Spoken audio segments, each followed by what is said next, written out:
Swayam Prabha. Digital India. Educated India.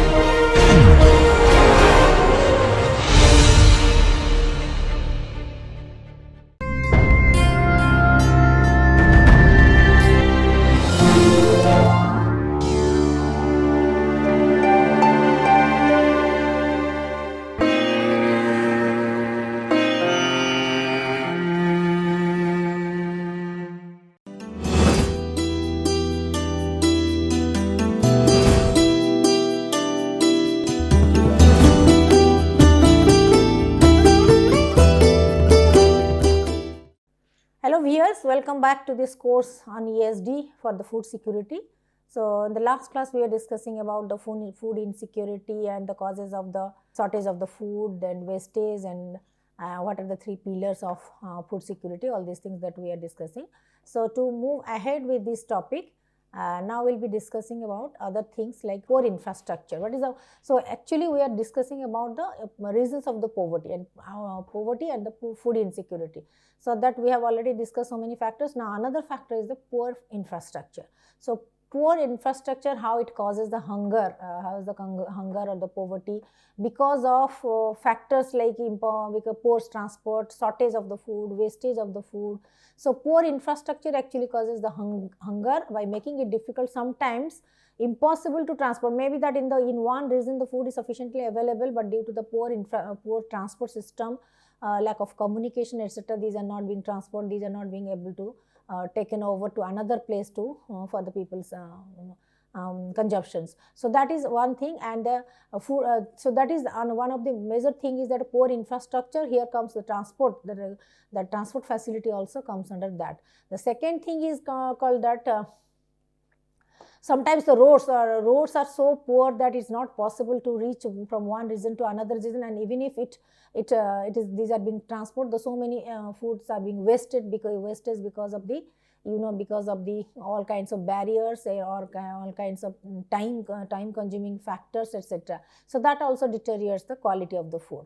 Then again, third is in the infrastructure that comes our irrigation system. Irrigation system, that is if there is no continuous or permanent source of water supply in the nearby field, nearby paddy field. So that is another kind of setback, because if the farmers depends on the unreliable source of water like the rainfall or the unreliable sources of water, instead of having some regular irrigation facilities, so that also affects the affects the not only harvesting, but that makes the whole system very expensive, because procuring the water from other sources and purchasing it with high electricity charges, etc., it becomes very expensive for the farmers to maintain it. Therefore, water facility, irrigation facility, so in that situation it is a major infrastructure that has to be taken either from the underground wells and aquifers, etc., or from the directly river. So that should be a permanent arrangement of the irrigation facilities by connecting it to either to the deep down wells, aquifers, or the rivers. So, but again, both these things are also having the environmental consequences also.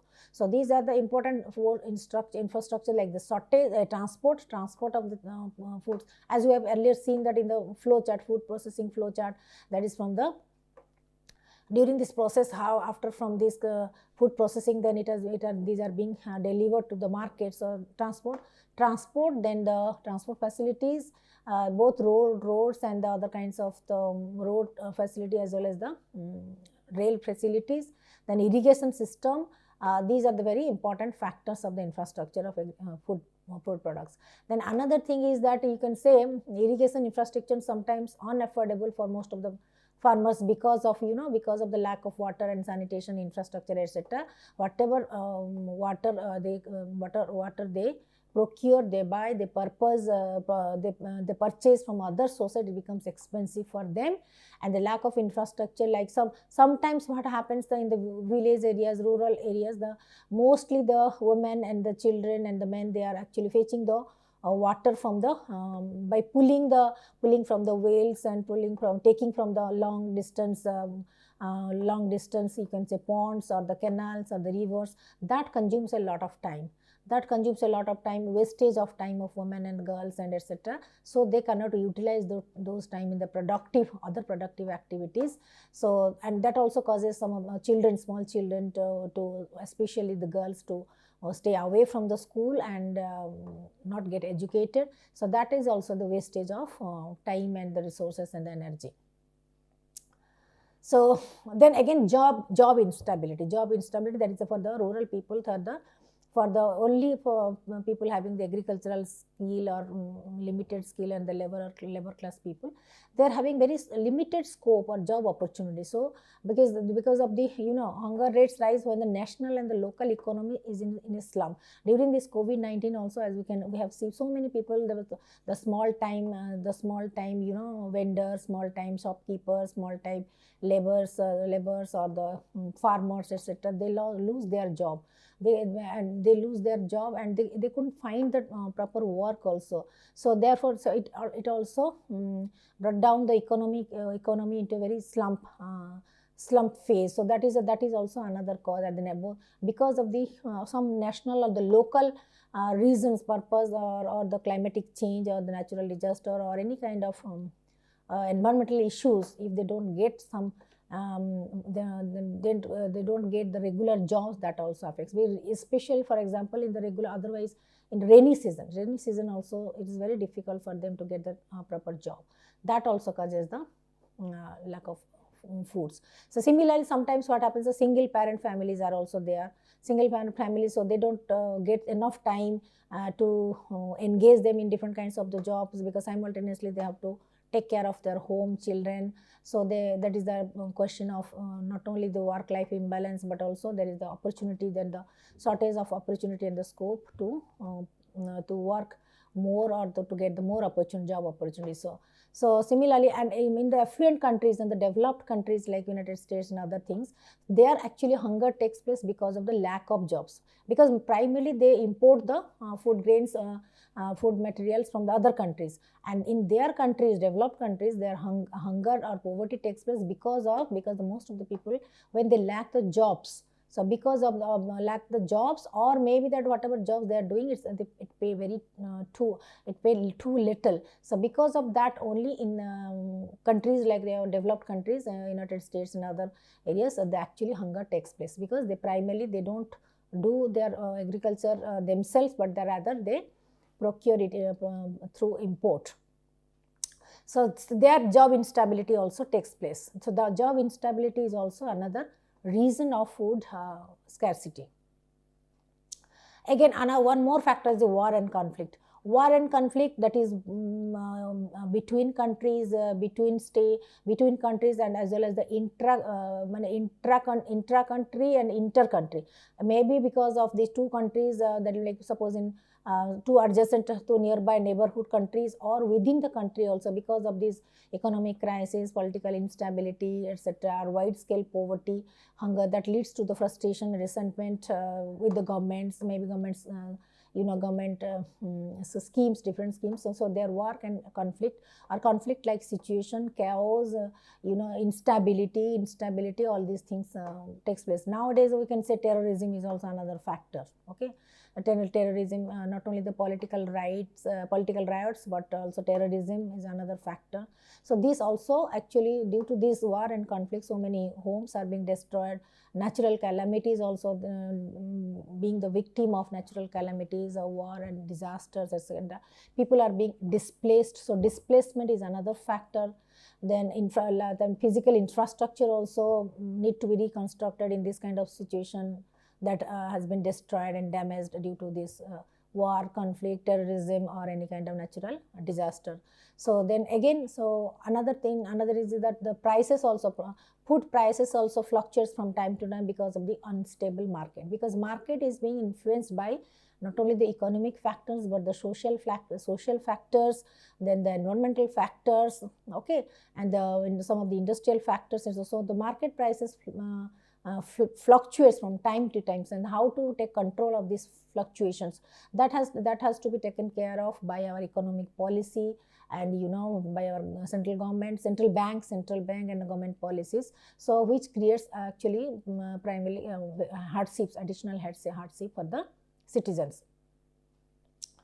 So again, so another thing is that affordability for the pesticides. So people from the developed countries, they can afford to the latest technology, latest manure, fertilizer, pesticides, etc. Whereas the people from the low income countries or the developing countries, so they have the limited source, the limited access to this kind of highly technology, high technology, or the high quality pesticide to protect, to preserve, to their food grains, etc. So again, moreover, so disease closely related to the due to the poverty and the food insecurity, the people, rural people, or the people, disadvantaged people, they become the victim of different kinds of diseases because of the because of the poor nutrition and poverty and food insecurity. That is kind of, we can say that is because of the scarcity of the clean water, drinking water, safe drinking water, or poor sanitation, or pollution, or inadequate shelter, etc. So they fall the victim of not only the malnutrition, malnourishment, but also other kind of the immunity deficiency and the other kinds of diseases like the cholera, TB, malaria, etc., etc. Nowadays, in presently, not only the COVID, but also earlier to that, this HIV, AIDS, all these are the, from time to time, they also become this victim of this kind of diseases because of the poor immunity system and the poor food, that means food security and the poverty. So therefore, that is therefore in the society, actually we can witness vast inequalities.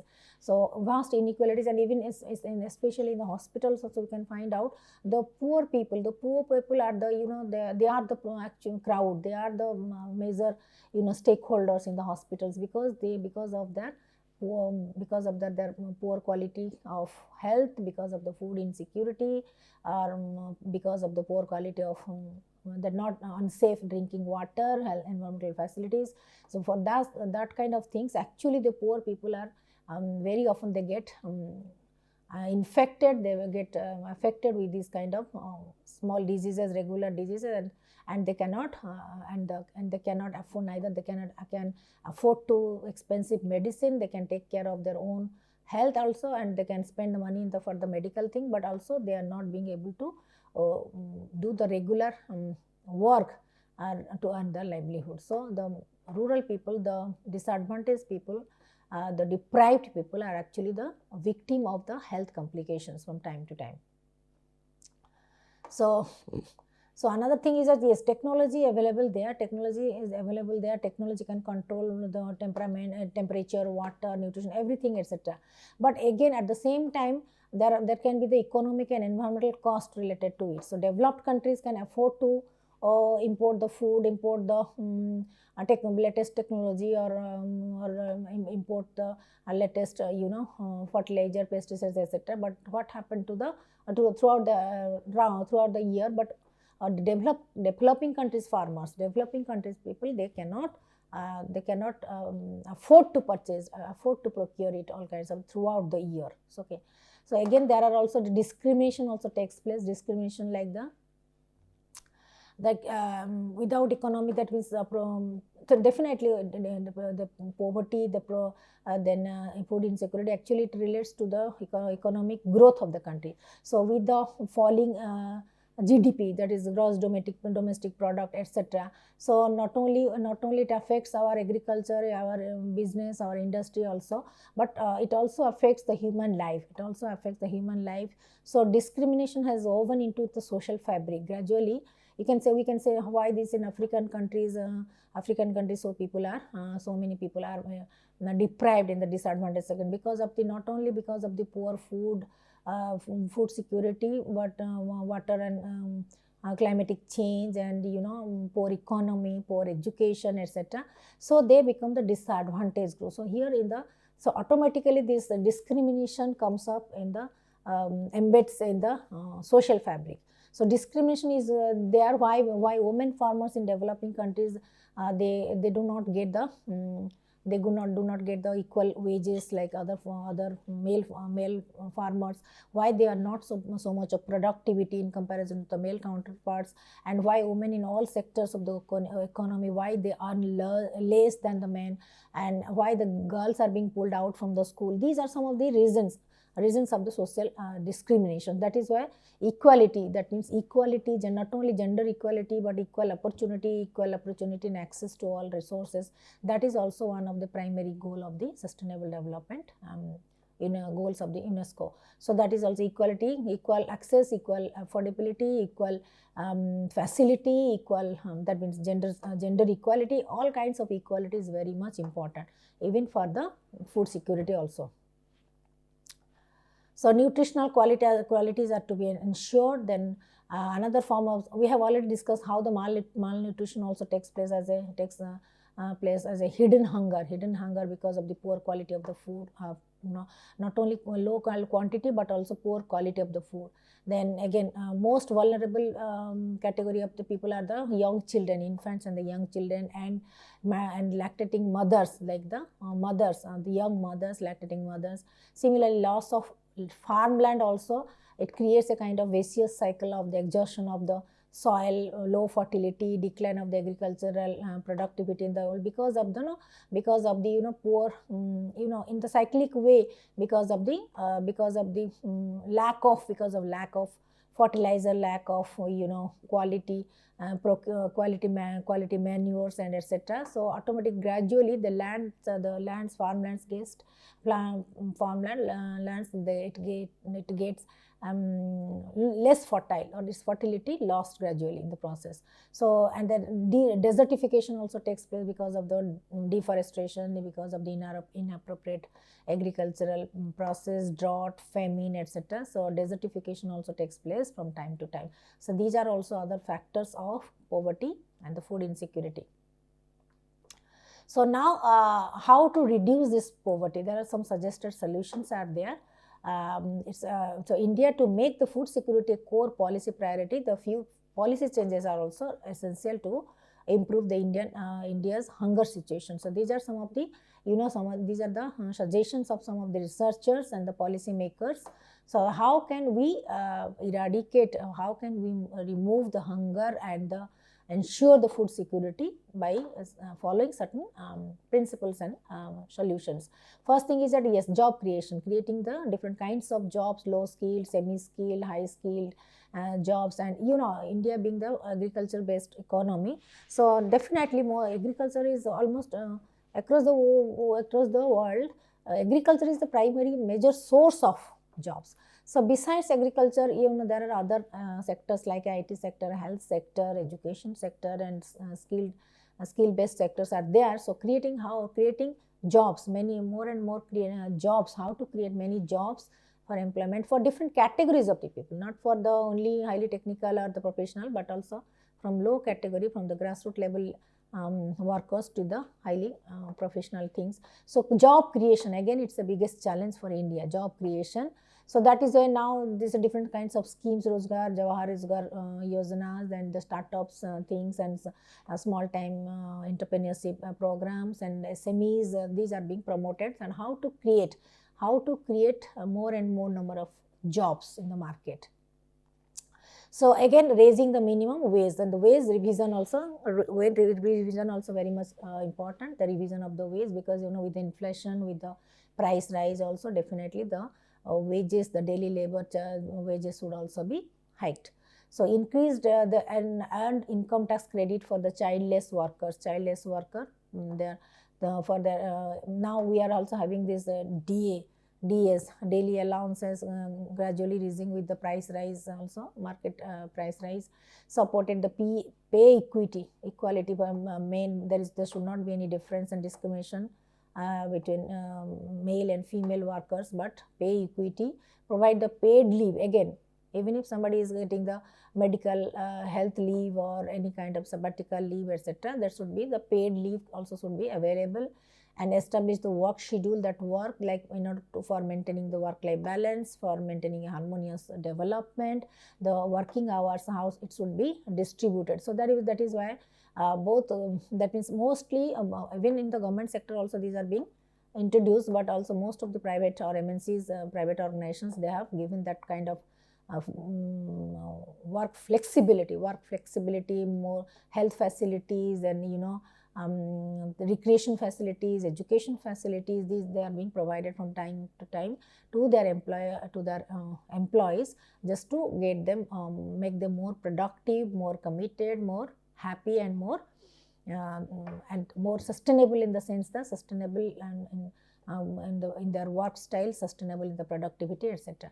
So invest in the affordable high quality child care and early education. So education at every level is very important. Along with that, the affordable high quality child care is there, child care, nursery, crèche, and affordable. So therefore education and health we need to afford, need to spend more, invest more. Expand the medical aid, medical facilities, medical health cards, making the compulsory health card for every child, every citizen, every individual under different age groups also, that is health card. Then vaccines, introducing vaccines, and then ICDS programs in the rural areas, in the Anganwadis, that is not only distributing the nutritious food or nutrition supplements, but also health checkup, regular health checkup. So expand this medical aid and medical aid and the facilities. Then again, yes, the reform in the criminal justice system, and to enact the policy that support the successful re-entry. And we must adopt a policy of do no harm to the society, to the people, etc. That means how to establish a peaceful and just society. Again, so here ESD comes in here. How to make make a very peaceful and just society. That means society will be built up in a peaceful and harmonious and sustainable way when all the stakeholders, all the individual contributors, individual stakeholder, economic system, social fabric, all these things put together and go well in a very cohesive manner. So social protection in the form of cash transfer. Now these villagers and rural people, they are having the bank accounts, zero balance bank accounts. So this is all again another initiative to eliminate hunger, because that is a kind of social protection from the government side. And activities such as that upgradation of the rural infrastructure, training to the farmers, then the post harvest practices to minimize the losses, and in every till now it's our Krishi program in Akashvani is very popular. Not only make the farmers aware of the climatic change also, but also give them the knowledge about the basic things of basic things regarding the plants, harvesting, manure and fertilizer, all kinds of things, knowledge and information are being given to them, and updating them from time to time. So this is a kind of supply chain or value chain. You can say it's a kind of value chain to scale up the productivity, to to organize the small farmers into different cooperatives, so that they can sell out their products. Now this in retail sector, that is big immense retail sector, this big MNCs, multinational companies, like Reliance, Fresh and other companies, they are venturing into this, that they are also taking the things from the local level farmers, giving them their due prices and selling it with the preservation facilities. They are selling it in the urban areas. So that is also they are also coordinating with the big business houses. They are also making the liaisoning and hiring these farmers and giving them so that the food wastage will be minimized, because the farmers, when they sell out their complete food products and grains, etc., to the big MNCs, etc. That means they also get the complete money out of that. So there is no risk of wastage of foods, and again at the same time they can invest this money in the next crop, next season crops, and with the businessman, they not only procure the quality food from that, but they also through their mechanism and technology, etc., they preserve it and sell it out throughout the year. So this mechanism also, it's a value chain that has to be sustained and supported. So, and one nation, one ration card across the country. One nation, one ration card across the country. That is to make it uniform. That is universalization of these policies and all kinds of things, irrespective of the geographical differences and discrimination, etc. So, how can we make an uniform policy through one nation, one ration card, one, like in our country, that is the Aadhaar card. And the Aadhaar card has become the key passport to all kinds of the facilities, government facilities and the public facilities. So that is one nation, one ration card across the country. That is also, that would be a great move towards the universalization or uniform, making our policies uniform for our own reason. That means for our own country. Thereafter comes our, ICDS schemes and MDM schemes are also working. So sustainable agriculture practices like such as the crop rotation, mixed cropping and the pulses, fertilizers, limiting use of the pesticides, fertilizers, integrated pest management. All these things must be encouraged, promoted and educated, and so the proper training and outreach programs, will be organized from time to time to update, to educate our farmers, to update our stakeholders who are directly or indirectly related to farming, agriculture, food storage, all kinds of, from time to time, for the proper management of the food products, so that the minimum wastage will take place, and so we can go for a sustainable and secured food system, food security, sustainable food security system.